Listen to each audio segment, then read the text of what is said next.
And most successful companies share one thing: they develop their people.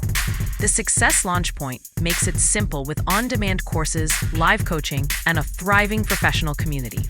Your team will gain confidence, sharpen skills, and deliver more value, while staying loyal to the company that invests in them. To take your workforce to the next level, check out modernobserver.com/launchpoint.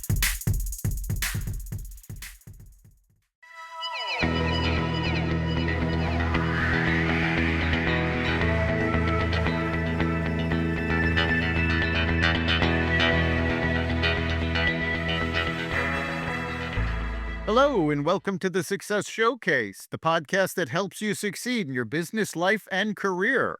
I'm your host, Eric Lopkin, with the Modern Observer Group, and with me, as always, is Chip Janiszewski from the Happiness and Success GPS. Chip, how are you doing this week? I'm doing great. How are you doing, Eric? Doing fantastic. I can't believe it's almost November already, and we are having some very un-November-like weather lately. No, it's been crazy. It's either 80 degrees or raining or whatever, and we should have like the theme song in the background saying "The Falling Leaves" because that's what's happening after all the wind and weather the last couple of days. Well, we had over the course of a week, without exaggeration, the temperature go from 80 to 30 and back to 60s. So, it's And that's been outside. yes, and it's been a little crazy. Yeah, but hey, that's the way it is around here. And not this weekend, but next weekend we're actually turning the clocks back again. So everybody Yes, gets an it's extra hour's sleep. right. It's time to say goodbye to daylight savings time. And I'm sure the debate will come up over whether or not we should keep daylight savings time. I think we should keep daylight savings and get rid of switching it back. This way we get a little more light in the morning and in the evening. Right. So we have a special guest this week. With us is Megan Blanchette. Megan is a speaker and a personal growth expert. So, Megan, why don't you introduce yourselves to our listeners? Hi, Eric and Chip. Thank you so much for having me. My name is Megan Blanchette, like you just said, and I am the founder of Fiercely Megan LLC. This is a business that I started pretty recently, even though I've been doing the work for some time in other areas of my life. I decided to really make a go of it in 2025 and launched the LLC. So like you said, I'm a speaker, I am a coach, I am a retreat facilitator, and my work centers on emotional intelligence. Fantastic. So, of course, with a name like that, I have to ask, what makes Megan so fierce? It's a funny story. When I am a hairstylist by trade, I have been a hairstylist for 21 years now. And I worked for a salon. The salon has long closed down now, but I worked for a salon when I lived in Florida for a few years called Fiercely Posh Hair Designs. And when I did that is when I created my first Gmail. This was years ago. And so I made the Gmail address fiercelymegan@gmail.com. I have a mentor in my speaking business. She is a wonderful woman who's owned a speaker bureau for about 40 years in Connecticut. She's retired now. But when we were trying to think of names for the business, we were emailing back and forth, and she was like, "Fiercely Megan is actually perfect." So that's what I decided to go with. It really aligns with my messaging and, honoring myself, honoring my boundaries, and, being authentically me. And hoping that that's what my clients and the people who hear me speak will get as well. So it just kind of lined up perfectly. Nice. So, tell us a little bit about what you speak about. So I am a person in long-term recovery from drugs and alcohol. And that is part of my story, but it ties in very deeply to the work that I do. So as a result of being a person in long-term recovery, I have done a lot of work on myself, deep work on my the things that make me tick, on the triggers that I have, on healing from past trauma and all of those things, and just really being able to show up as the best version of myself that I can be.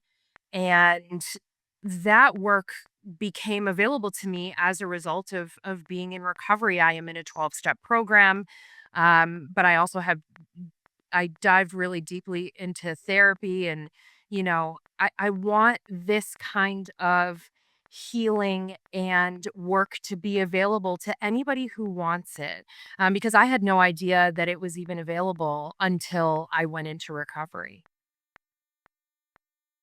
Then what kind of services do you offer your clients? I mean, and how did those services grow out of your own experience? Absolutely. So well, speaking is the first thing that I do, and the thing that um the business is really centered on. I My story is a moving story because of my time in active addiction and sort of where I was to where I am now, but also implementing the tools that I have learned throughout my journey, and what's possible for people, right? So that's what happens with the speaking. But from that speaking, if people want to continue to do work with me, that's where the coaching comes in. And we start by taking an inventory. What are you afraid of? What are you really good at? What is an opportunity for you that you think you could be better at? Are there any resentments or things that you're holding on to, whether that be against a person or an institution, or an experience that you've had where you just, if you feel like that may be the thing that's holding you back, or that may be the thing that has harmed you in some way. And when we start there, then we have a great place to start, and we can move into taking responsibility, taking accountability, setting healthy boundaries, and just moving into being a person who owns their power, doesn't give it away to anybody else. And that's where the work lives. Fantastic. Yeah, I'm big on accountability and ownership. In fact, just a few weeks ago, our listeners will remember we did a podcast on that topic. So it is really important. But let's face it, when somebody prior to getting into recovery is looking at themselves, their first thought tends to be to blame someone or something on their situation. So, Absolutely. how do you work with that?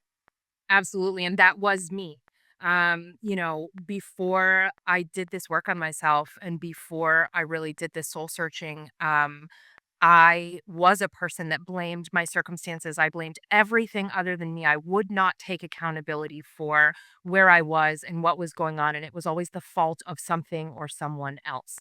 And because I have that experience, it enables me to walk somebody else through shifting out of that mindset and shifting into an accountability mindset. What I have learned is that I am responsible for my actions and my reactions. Everything else is out of my control. And the biggest thing is acceptance, accepting everything and everyone else for exactly who they are and what they are, and adapting my behavior accordingly so that I can still succeed, or I can still, do what I want to do in this life, and I can still find peace. Yeah, I notice you have a lot of your website is very thorough as far as listing your credentials and everything else that you're doing and so on. But obviously, you're giving back in a number of ways to a number of organizations. And I saw at the top of the list is you're the chairwoman of the Intercommunity Healthcare Board of Directors, and you've been serving that for 9 years. So tell us a little bit about that, and then the other philanthropic things that you're doing too. Absolutely. Thanks, Chip. I have been on the board of directors at Intercommunity, which is a nonprofit healthcare organization in East Hartford. And they have facilities in Hartford, East Hartford, and Glastonbury and South Windsor. So they do offer addiction services, primary care services, and mental health services.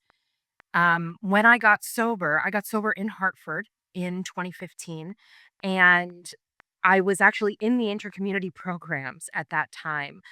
So I went to an inpatient rehab facility in Hartford at Mount Sinai. Then I went to a step down program also at Mount Sinai called Intermediate. That was 90 days. And then I went to their halfway house in Glastonbury called Clayton House. When I was at the halfway house in Glastonbury, that is a 6-month program. And the ways that, I mean, Clayton House was incredible. They taught me how to, we lived in a house of 15. So it was, living with everybody else's personalities. They taught me how to cook a meal for 16 people. I had no idea how to do that. I was 30 years old and I didn't know how to be an adult. They taught me how to have a bank account. I saved for my first car that I bought myself when I was living in Clayton House. So I started working at a local barber shop when I was living there because one requirement of that facility is that you have to have a job. So when I was working at this barber shop, I remember this man came in for a haircut one day and I recognized him. He dropped off sandwiches once a month at the halfway house. So I mentioned to him, like, hey, I recognize you from Clayton House. And it turns out that was Tyler Booth. He is the COO of Intercommunity. And he was dropping off sandwiches after their board meetings once a month. Um, and he was impressed with me, he says, because of my marketing skills. I think I sold him like a styling product for him, a styling product for his son. I upgraded his service. And we just had a really great conversation that day.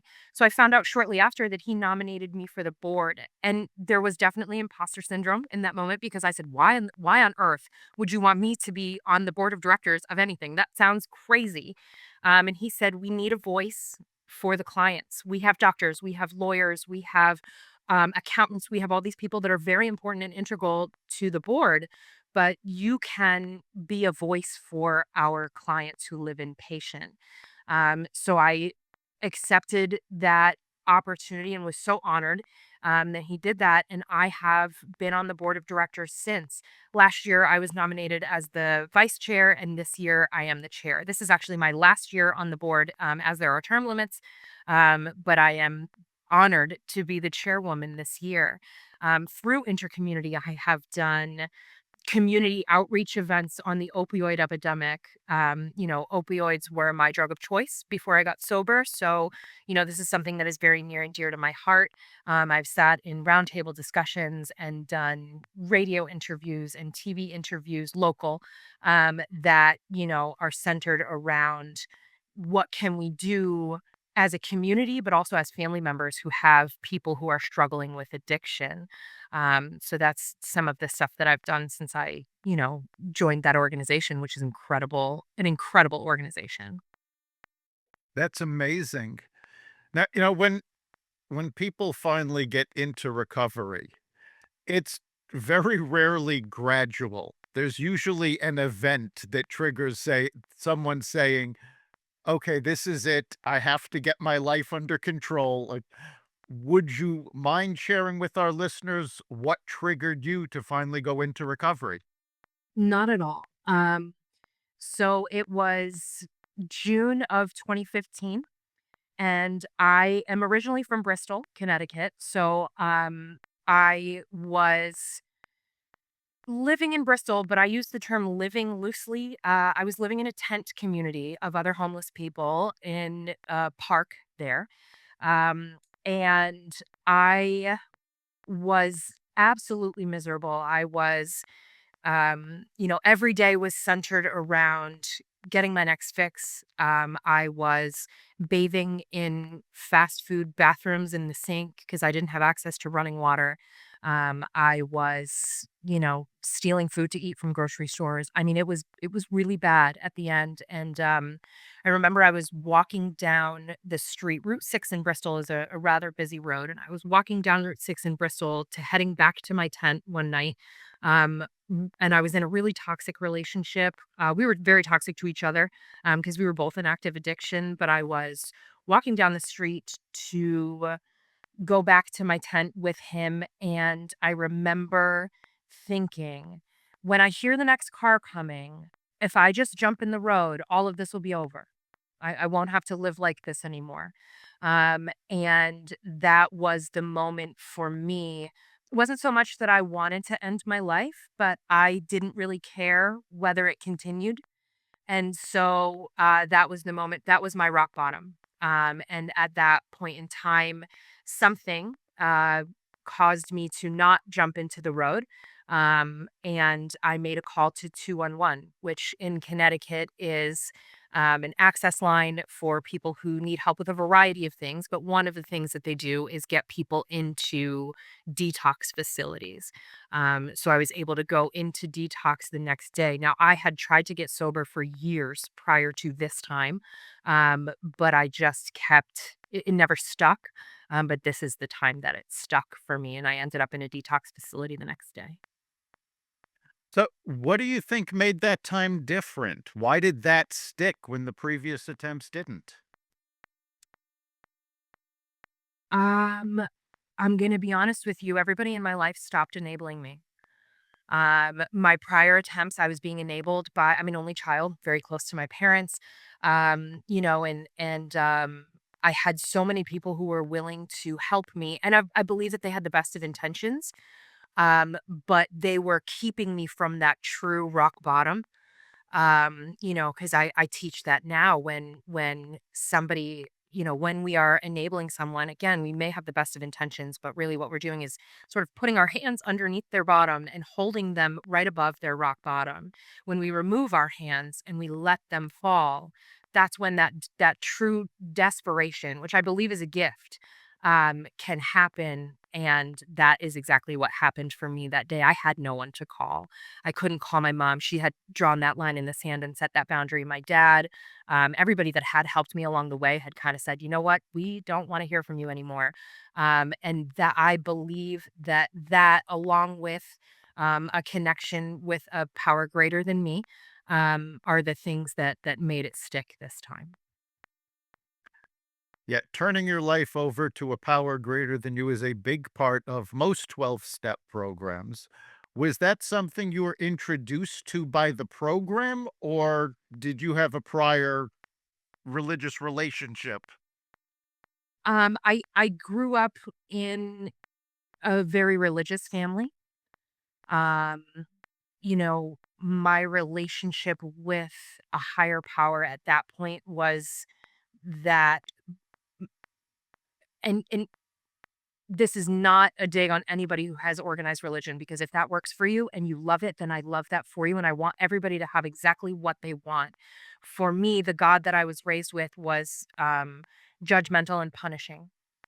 And that's okay if that's okay for you, but it caused me to rebel against that God, because I was not living a life that anyone could be proud of. So I just sort of felt like he doesn't want anything to do with me either, but in recovery, I was able to develop a relationship with a power greater than me, that is loving and kind and forgiving. And that is the relationship that I carry today. And people find that relationship with a creator in all sorts of organized religion. And again, if that's your thing, then I love that for you. But for me, it's, I consider myself to be more of a spiritual person than a religious person. I heard once in a 12-step meeting, religion is for people who are afraid of hell, and spirituality is for people who have been there. And that really resonated with me. So that's sort of the way that I think about it. I love that line. I'm going to steal that. No, that's just a wonderful analogy. I mean, as people who've been listening to us before, we talk, often about, and I do that in my kindness platform presentations, is basically the source of all creation, whether you want to call it God or anything else, is loving kindness, plain and simple. And it's just a being, and you can call it whatever you want, but that's just a being that's far beyond all of our comprehension. And what the kindness platform is just leading how you respond to life's present moment events, because that's all we have, with loving kindness rather than conflict. And it's all our choice. And obviously, that's all about your life.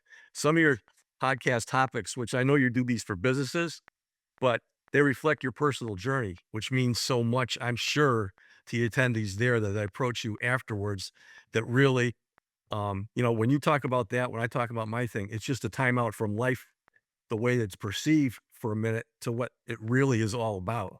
And so, I mean, you talk about, I love the title, like humans being, not human doing, restoring balance in a hustle driven world. And that obviously, that can cover a whole lot of different things. And then you talk about resilience in real life, moving from challenge to purpose. You relate that to management, but that's everything. I mean, if you just think of those conceptually and contemplate on those without criticizing the person in the mirror, because you got to wake up every single morning and realize that that person in the mirror is just unconditionally loved, created from perfection. And whether you think you deserve it or not, you certainly do. And if you can get that mentality, I tell people, I start every morning high fiving myself like Mel Robbins in the high five habit, saying today, wherever I go, whatever I'm doing, I will be positive. And if you can come up with a gimmick that just trigger in your mind whenever you're feeling down, something that will turn into positivity, I'm sure that was a big part of your recovery efforts too, because it's a choice every single minute, realizing that life goes like that. But all it is just having that awareness. And obviously you present that very, very well. Thank you so much. Yeah, gratitude is, so important every single day. I my one of my mentors calls it a mantra, right? So like something that I repeat to myself over and over. I remember when in my body of work, I had to work on self-love because I had none. And that looked like affirmations in the mirror every single day. And at first, they made me angry. And then I started to feel, and it made me cry. And then I started to believe it. But it took continued practice of doing that before I could actually believe that I am worthy, that I am loved, that I am, enough. I actually have the words "I am enough" tattooed on my forearm as a reminder, because, we can be our own worst critic like you said. And, in I say it all the time. If anybody else talked to me the way that I talk to me, I would throw hands. Like we would physically fight each other. But that it doesn't have to be that way anymore.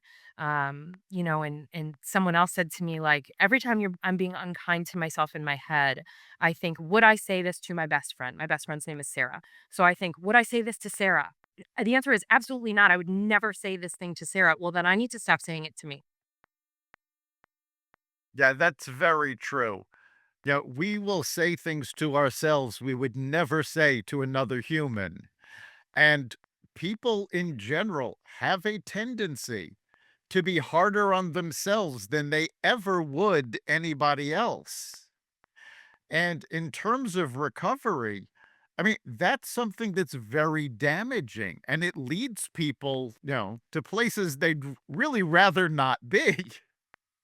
Absolutely. Absolutely, it can. So, something else you had touched on earlier that we've actually talked about a lot on the podcast. We talk about the equation from Jack Canfield: event plus reaction equals outcome. And you touched on that earlier. When you work with your clients, how do you help them get over that instinct to react without thinking?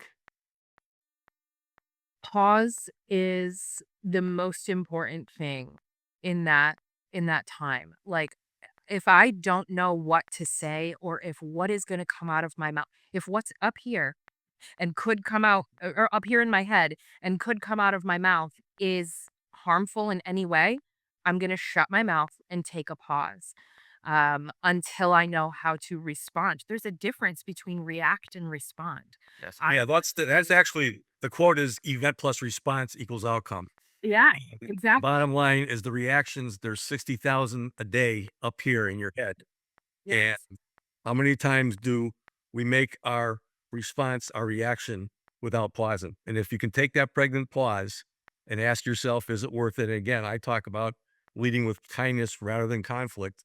And that includes with the person in the mirror.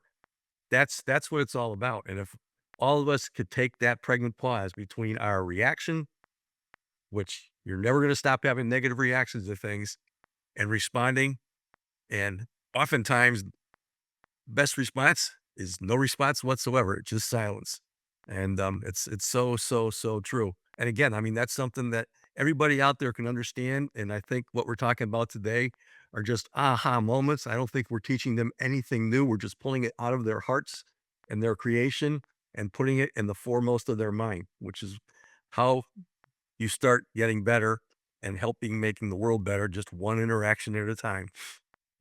Yeah, I agree. I mean, and no response is a response, right? I believe that there are two basic human emotions, fear and love.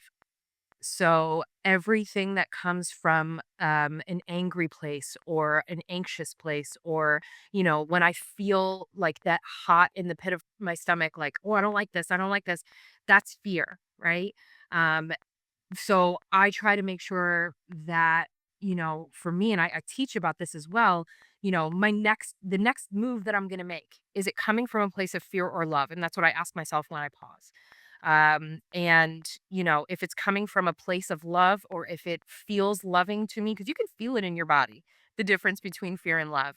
If it feels like love, then I can go ahead. If it feels like fear, then I'm going to continue to pause until the next thing that comes out of my mouth does come from a place of love. Nice.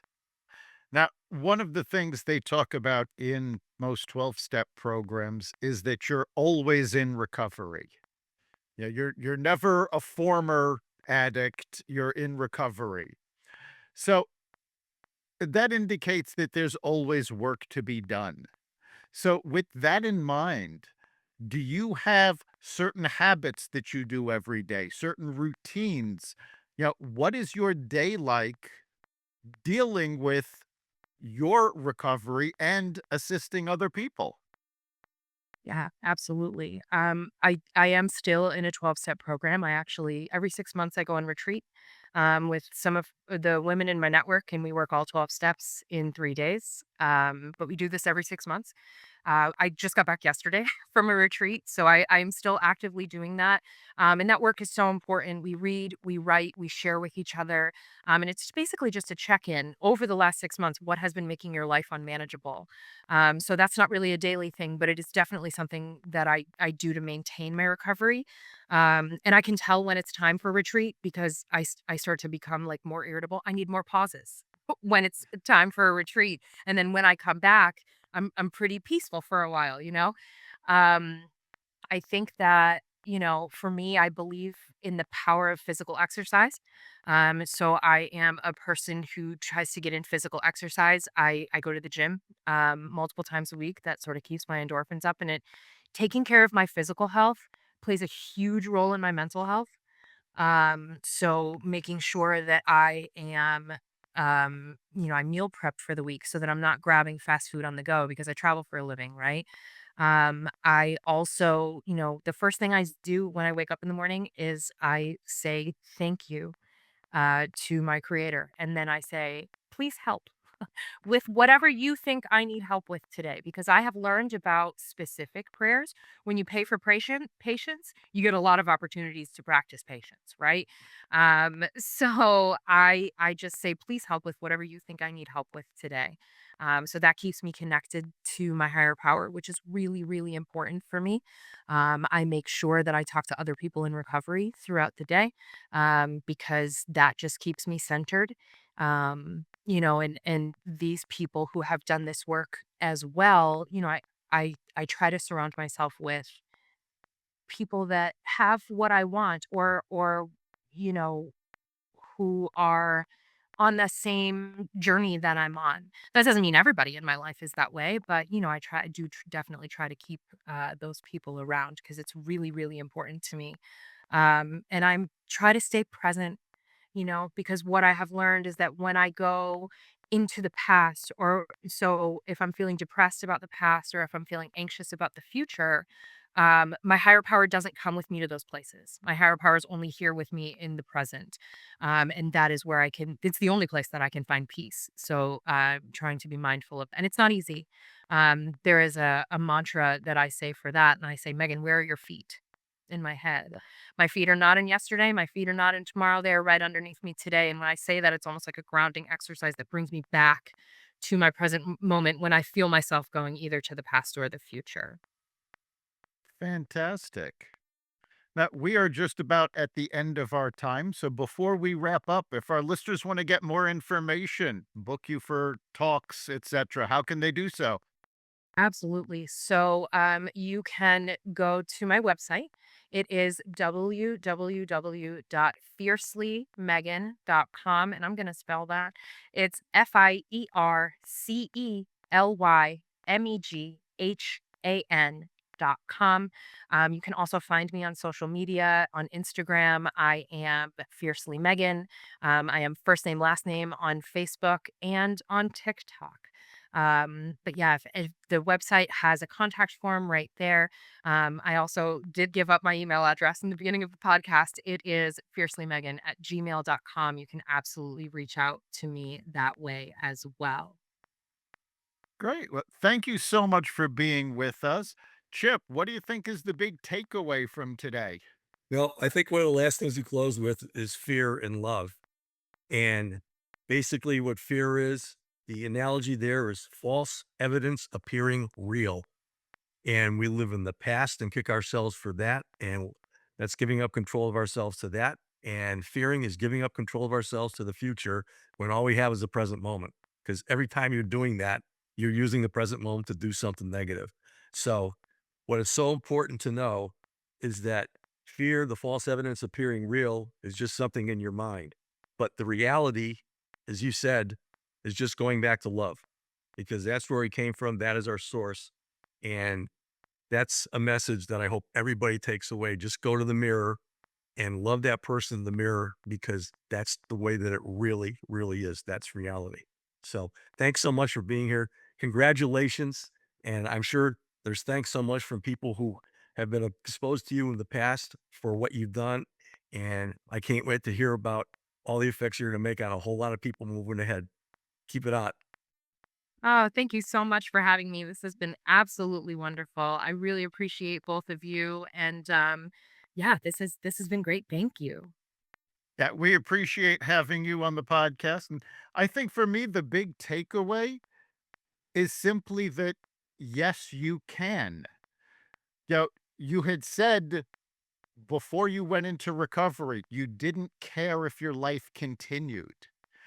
And I mean, that's a dark place to be, but you pulled through. You pulled yourself up, obviously, with the help of the folks in recovery and your support system, but you got through it. And I think that is a powerful message in and of itself that no matter how dark things are, you can move forward, you can improve, and there is always someone, a higher power, if not someone physical in your life, that actually cares about you and wants to see good things for you. You've been listening to the Success Showcase. You can catch every episode on at xvadio.com, the Apple Podcast app, YouTube, Rumble, Spotify, iHeartRadio, Audible, Amazon Music, and wherever you find podcasts. Remember, make this your best week ever and make next week even better. We'll see you then.